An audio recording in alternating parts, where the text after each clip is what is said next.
वालेकुम रहमतुल्लाहि व बरकातहू। सुनैन इब्न माजा को हदीस नंबर 14।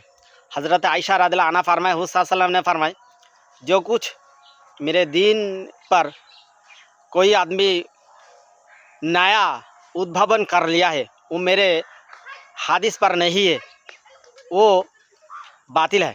हदीस सुनैन इब्न माजा हदीस नंबर 14।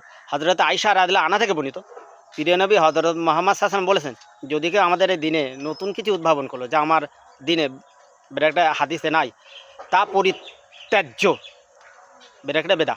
হাদিস ইবনে মাদা ব্যাখ্যা, নবী কোন সাম কি বলেছেন, দিনের ভিতরে আপনি যা তৈরি করছেন সেটা যদি কোরআন হাদিসে নাই সেটাই বেদা।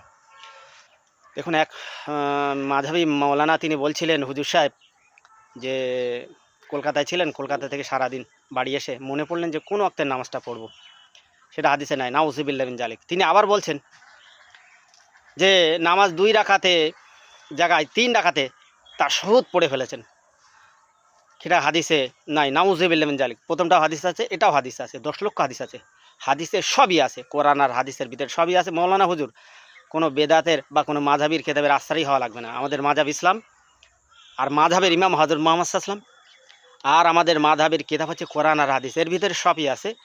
অবশ্যই কোনো বেদাতি বা বেদাতের কিতাব কোনো মাযহাবির কিতাবে আশ্রয়ী হওয়া লাগবে না। কোরআন হাদিস হচ্ছে আমাদের এই যে মাযহাবের কিতাব, এর ভিতরে সবই আছে। অবশ্যই আপনারা বিভিন্ন মাযহাবের কিতাব দিয়ে কোরআন হাদিস থেকে দূরে রেখে আপনারা করে খাওয়ার জন্য একটা নূতন একটা ইসলামী ব্রাহ্মণ্যবাদ তৈরি করার চেষ্টা করছেন। অবশ্যই সেসবগুলো রেখে আপনারা অবশ্যই আপনারা কোরআন আর হাদিসমুখী যারা হতে পারে অবশ্যই মুসলিম উম্মাহ সেই চেষ্টা করুন, মানুষকে অন্ধকারের দিকে নিয়ে যাবেন না।